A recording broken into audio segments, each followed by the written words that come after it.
各位好，我是老丁。今天咱们来聊一个特别核心的话题：做交易，你到底应该交易的是什么？这个问题其实困扰着很多人。咱们今天的整个分析就是基于交易大师埃尔布鲁克斯的价格行为学原理来展开的。那要问你这个问题，你可能会说，这还用问吗？我交易的当然是趋势啊、方向啊，或者说突破、反转这些东西吗？但真的是这样吗？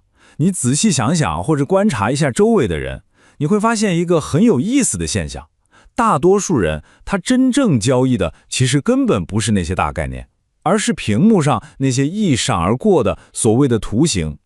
好，那为了把这个问题彻底搞明白，咱们今天就分几步走。首先呢，看看常见的交易误区在哪儿，然后我们会讲讲专业人士的决策框架是什么样的，接着是2大核心的交易原则，最后咱们来揭晓你真正应该交易的对象到底是什么。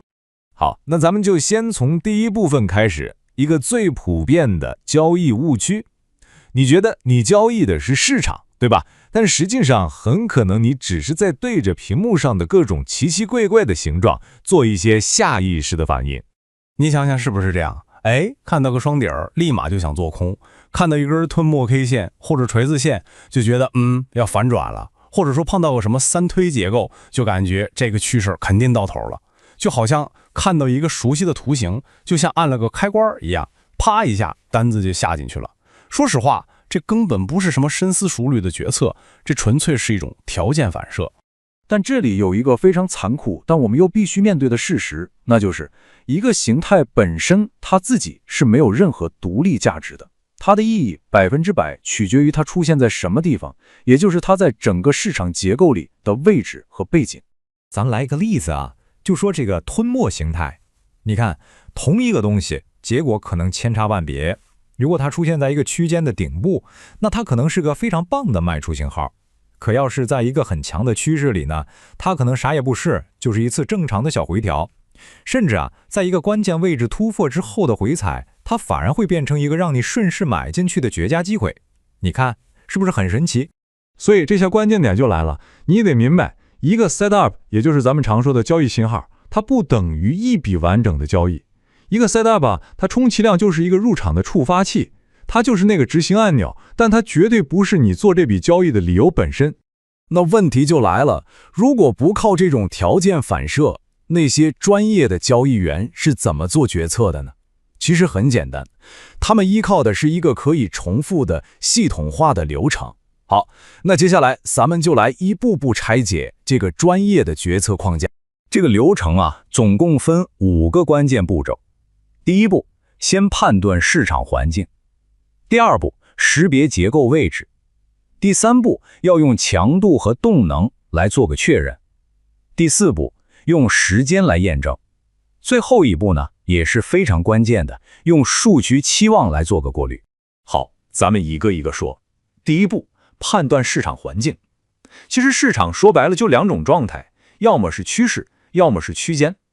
你可以这么理解，趋势呢就是一种失衡状态的延续，而区间呢就是一个平衡状态在循环。在这2种完全不同的环境里，玩法是完全不一样的。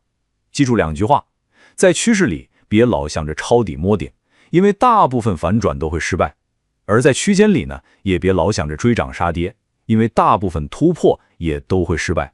接下来第二步，识别结构位置。这里要特别注意我们说的位置不是简单的看价格是高还是低，而是我们说的功能区域。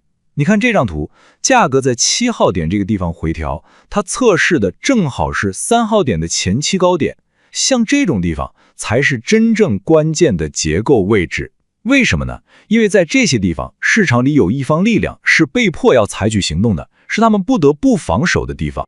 行，找到了一个好位置，但是这还不够。第三步，我们得看到力量的确认。一个好位置必须要有力量来证明它，只有这样，一个理论上的机会才能变成一个高概率的事件。那看什么力量呢？很简单， K 线的实体够不够大，价格的移动有没有连续性，最关键的有没有后续的力量跟上来。第四步，时间验证。这一点呢，很多人都会忽略掉。你记住，一笔好的交易，在你进场之后，它应该会很快的就朝着对你有利的方向跑。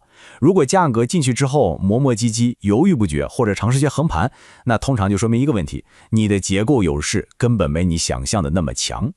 最后一步也是最重要的一步，就是数学过滤。我跟你说啊，就算是一个再完美的交易信号，如果算下来这笔账不划算，那也是一笔烂交易。所以你得问自己几个问题：我的止损清不清晰？潜在的利润够不够我风险的2倍，也就是咱们常说的2R？最后综合来看，我的概率乘以回报是不是大于我的风险？这笔账得算明白。好，了解了这5步框架还不够，我们还需要2个核心的原则来支撑整个体系。你可以把它们看成是2条铁律，帮你避免冲动交易，让你保持纪律。原则1非常简单，你必须至少找到2个独立的理由才能进场。记住，是至少2个，而且是独立的理由。永远不要只凭一个信号就下单。那什么叫2个独立的理由呢？你看这几个例子就明白了。比如理由1，现在价格在区间的边缘；理由2，同时出现了一根很强的反转 K 线。你看，这就2个理由了。再比如理由1，这是一个趋势中的回调；理由2，价格正好回调到了前高的支撑位上。懂了吧？就是要把这样不同的逻辑叠加在一起，你的交易基础才够扎实。所以啊，咱们可以把这些东西浓缩成一个下单前的灵魂5问，一个最终的检查清单。每次你手痒想点鼠标之前，先问自己这5个问题：第一，现在到底是趋势还是区间？第二，我们现在在结构里的什么位置？第三，我有没有至少2个独立的理由？第四，我的止损清不清楚？第五，这笔卖卖的潜在利润有没有 2R？ 好，讲了这么多，咱们终于可以绕回到最初的那个问题了，并且给出一个专业的答案。你真正应该交易的到底是什么？一句话总结：业余交易者交易的是形态，而专业交易者呢，他们遵循的是一个流程。你看，从环境到位置到强度，再到数学计算，最后才是执行。前面那种做法，最后的结果就是随机和混乱，而后面这个流程才能带你走向长期可复制的稳定。所以，咱们的最终结论就是，你交易的根本不是什么形态，不是什么方向，更不是什么预测。交易的本质就一句话，在具有结构优势的点位下注，找到那些风险和回报的比例对你最有利的地方，然后下注。最后，咱们把这一切浓缩成一个终极公式，你一定要记住：结构的位置决定了你这笔交易的获胜概率，市场的力量决定了你该在什么时候入场，而最后的数学计算则最终决定了你到底该不该参与这笔交易。所以我把所有关于价格行为的结构、模型、案例都整理进了一个系统化知识库里，你可以按结构查询，也可以按场景查找。